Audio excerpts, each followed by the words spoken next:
We're live here on this. Oh God, come on now.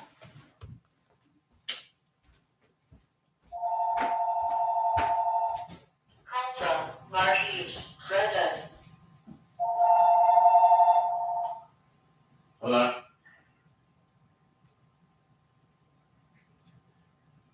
Hello. Yeah, how's it going? No, she's not. She's going to grandma's. Yeah.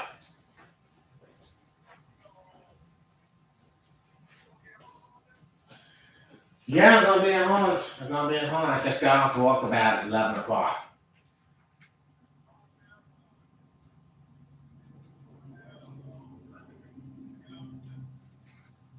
Okay, man.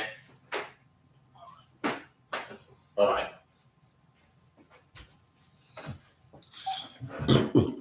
That's my neighbor. Welcome to the Joseph Curry Show. Today is Tuesday, February the 8th, 2020. 22.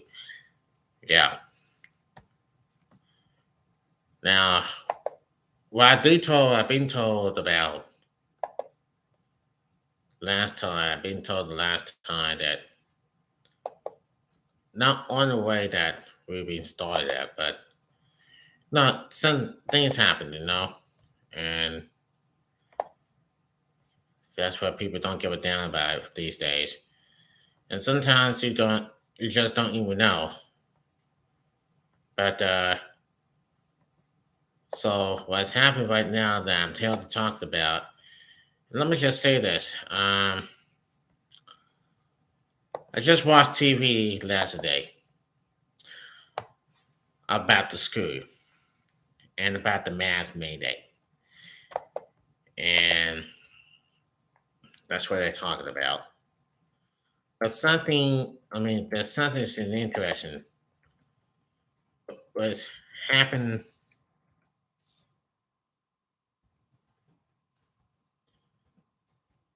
It's all about the mass mayday, right?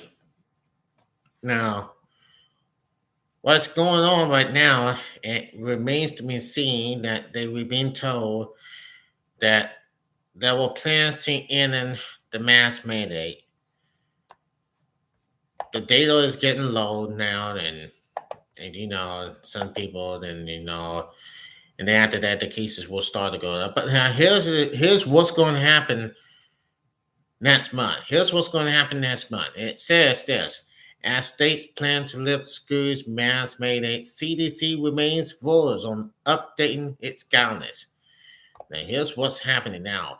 As of today, as many states seize deadlines in their daily COVID-19 cases numbers and hospitalization rates, some have moved forward with plans to lift a significant mitigation measure, mass mandates in school. The move goes against guidance from the U.S. Center of Disease Control, Prevent and Prevention, but agencies has remained more about the state's decisions, simply in telling CNN yesterday that it still recommends universal vaccinating for all in schools. However, some public health experts have questioned whether it's time for the CDC to update its school guidance, especially as the nation rolls over what life after the pandemic might look like. Without further guidance on when and how to transition out of the pandemic phase and into the COVID-19 end phase, some states are taking steps on their own. Now, here's what's going on now. The Democrat governors of the three East Coast states, Connecticut, Delaware, and New Jersey, announced Monday that they will lift mask requirements in schools in the coming weeks. In Connecticut, Governor Neil Lamont said he recommends ending the statewide mask mandate in schools and child care centers effective February 28, leaving the decisions on mask requirements in schools to officials at the local level. Now, in Delaware, Governor John Kellner said the public and private K-12 mask mandates will expire on March 31st. And in New Jersey, Governor Phil Murphy said the state's own universal mask mandate for schools and child care settings will lift March the 7th. All three states with French references decided in their COVID-19 case counts, hospitalizations, hospitalizations, test positive rates, and rates of transmission as reasons why they are planning to lift restrictions. On case counts, on case count, hospitalizations, the sport positive rates, the rates of transmission are all dropping like a rock. Wolfe told CNN state chaplain on Monday, adding that the state is making progress with vaccinations and that there will be better vaccinations options in 4 weeks. When the mask mandate lifts, we're having an overwhelming with the CDC guidance. What did this mean? The reason why we're making this step today is all reality in New Jersey, Murphy said, and we are now in a dramatic, difficult place that the norm right now across the country. This is why we feel like we can decouple and take this step. As Monday, California Governor Gavin Newsom announcing that the state's indoor mask requirement will expire on February the 15th. The unvaccinated people will still need to wear masks indoors. He noted that California's case rate has decreased 65% since its upcoming peak, and hospitalizations has stabilized across the state. And the Oregon Health Authority announced Monday that the state will remove general mask requirements for indoor public places no matter than March the 31st. But as these states change their politics, the White House has not changed its position. The guidance is very clear, which is that we will commit masks in schools. That is the recommendation from the CDC. White House Press Secretary references to the CDC's guidance over the universal mask wearing in schools for everyone, two and older, regardless of the person's vaccination status. It is also true that at some point, when the scientists and the dead want it, of course, our hope is that there's no longer than recommendation, and they are continually assesses that. Prescott said the CDC officials is this if it's also true, if it's also true that it's always been out to the local schools districts to make the determinations about how to implement these policies. CDC spokesperson Gerald Furthers wrote in an email to CNN on Monday that the CDC guidance is meant to supplement, not replace it, any federal state, tribal, local, or territorial health and safety laws, rules, and regulations. The adoption and implementation of guidance should be done in cooperation with regular agencies and state lead troopers, local and territorial health departments, and in compliance with states and local politics and practice. When asked whether the CDC plans to release any updated guidance on when it's planning to lift mask mandates in schools, the received response to that CDC continuations reveals data on the pandemic as well as the latest scientists to identify when change the guidelines are recommended. So what's going to happen? So what's going to happen? I think the CDC knows it, and if it's true, then there's no mask mandate. There's no mask mandate. What did this mean in America? Well, tell now, it is what it is. Now, people who have wear masks at school will wear it. And people who are unvaccinated need to wear the mask. And people who have fully vaccinated will take their masks off.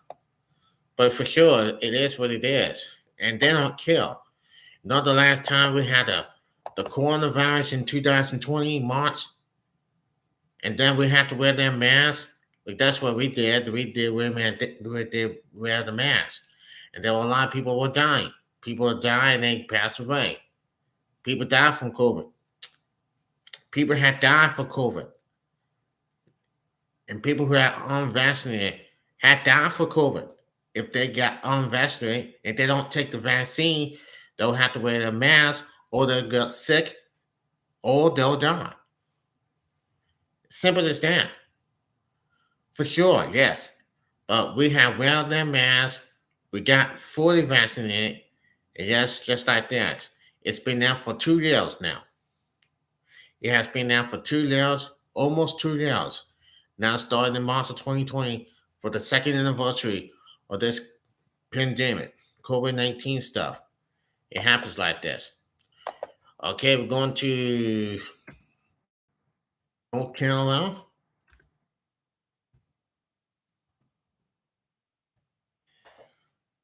North Carolina COVID mask mandate. Yes, it is. And this is how it happens. This is what happens for us now. Instead of before. Now, Raleigh and Wake County leaders to discuss future of COVID-19 mask mandate. It says, now this morning, Raleigh and Wake County indoor mask mandates are up for debate Tuesday. Government leaders will meet in the afternoon to discuss the next step in the pandemic. According to Wake County health leaders, the COVID 19 positivity rate is at 19%, which is higher than the goal of 5%, but second final lower than it was a couple of weeks ago. There were also more than 200 new COVID 19 hospitalizations in the last week. This comes as some Wake County parents urge school leaders to end the mask mandate, cutting mental health concerns for their children.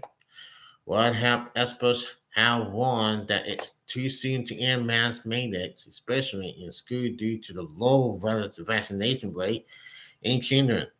ABC 11 data shows just over 20% of kids 5 to 11 are vaccinated.